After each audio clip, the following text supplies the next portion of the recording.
اعوذ باللہ من الشیطان الرجیم، بسم اللہ الرحمن الرحیم۔ نالج فیکٹری کے معزز دوستو، السلام علیکم۔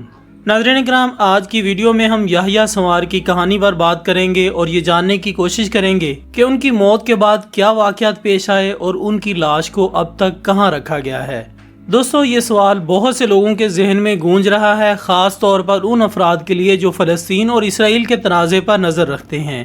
اسرائیل کے ایک بڑے آپریشن میں یحییٰ سنوار، جو کہ حماس کے رہنما تھے، شہید ہو گئے تھے، لیکن ان کی موت کے بعد ان کی لاش کا کیا ہوا؟ اسرائیل نے اب تک ان کی لاش کے بارے میں کوئی واضح بیان نہیں دیا اور نہ ہی اسے دفنایا ہے۔ اس پورے معاملے میں کئی اہم سوالات پیدا ہوتے ہیں کہ کیا اسرائیل یحییٰ سنوار کی لاش کو کسی سودے بازی کے لیے استعمال کرنے کا ارادہ رکھتا ہے، یا پھر اس کے پیچھے کوئی اور بڑا مقصد چھپا ہوا ہے جسے ابھی تک ہم نہیں جانتے۔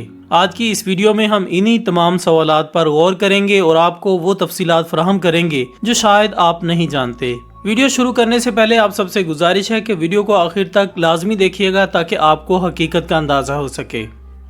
ناظرین، یحییٰ سنوار فلسطینی تنظیم حماس کے بانی اراکین میں سے تھے اور حماس کے عسکری ونگ القاسم بریگیڈ کے سربراہ کے طور پر جانے جاتے تھے۔ 1962 میں غزہ کے علاقے خان یونس میں پیدا ہونے والے سنوار کو فلسطین میں اہم اور مؤثر شخصیت کے طور پر تسلیم کیا جاتا تھا، جنہوں نے اسرائیل کے خلاف فلسطینی مزاحمت میں کلیدی کردار ادا کیا۔ ان کی قیادت میں حماس نے اسرائیل کے خلاف مختلف فوجی کارروائیاں کی اور اسرائیل کو کئی بار چیلنجز کا سامنا کرنا پڑا۔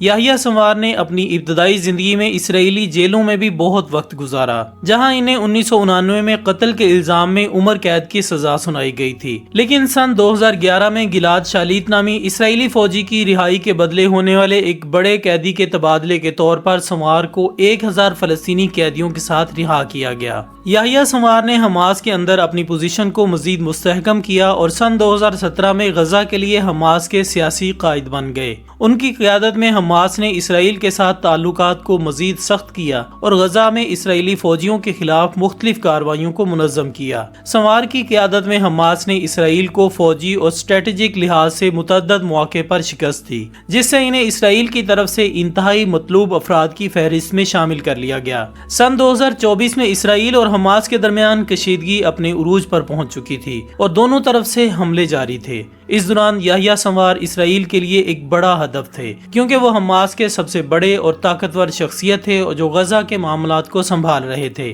لہٰذا 16 اکتوبر سن 2024 کو اسرائیلی افواج اور حماس کے درمیان ایک جھڑپ کے دوران اسرائیلی فورسز کو غیر متوقع طور پر یحییٰ سنوار کے ٹھکانے کا پتہ چل گیا۔ یہ جھڑپ غزہ کے ایک علاقے میں ہوئی جہاں 3 حماس کے جنگجوؤں کے ساتھ اسرائیلی فوجیوں کی کئی گھنٹوں تک لڑائی جاری رہی۔ اسرائیلی فوجیوں کو ابتدا میں علم نہیں تھا کہ ان جنگجوؤں میں یحییٰ سنوار خود بھی شامل ہیں۔ اس لڑائی کے دوران یحییٰ سنوار شدید زخمی ہو گئے اور بالآخر اسرائیلی افواج کے ہاتھوں شہید ہو گئے۔ اسرائیلی فورسز نے ان کی موت کی تصدیق کے لیے ان کی انگلی کاٹ کر اور خون کے نمونے لے کر ان کی شناخت کی۔ یحییٰ سنوار کا قتل اسرائیل کے لیے ایک بڑی کامیابی کے طور پر پیش کیا گیا، کیونکہ وہ ایک طویل عرصے سے مطلوب تھے، جبکہ فلسطینی عوام کے لیے یہ ایک بہت بڑا صدمہ تھا۔ ناظرین، یحییٰ سنوار کی شہادت کے بعد اسرائیل نے ان کی باڈی کو فوراً غزہ سے اپنے ملک میں منتقل کر دیا۔ اس موقع پر اسرائیلی فوج نے ایک ویڈیو بھی جاری کی جس میں ڈرون کے ذریعے سنوار کے آخری لمحات کو دکھایا گیا۔ یہ ویڈیو دراصل اسرائیلی افواج کی جانب سے ایک حکمت عملی تھی،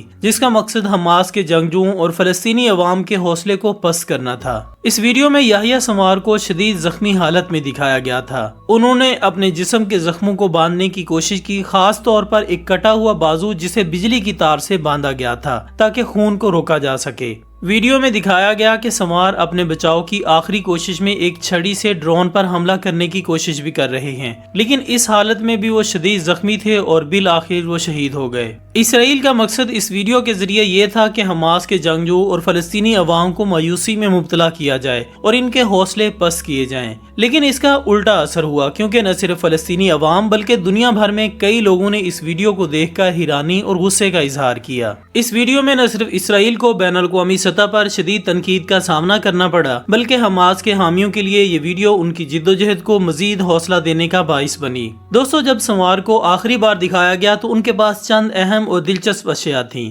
جن میں فوجی جیکٹ، AK-47 رائفل اور ذاتی چیزیں، ایک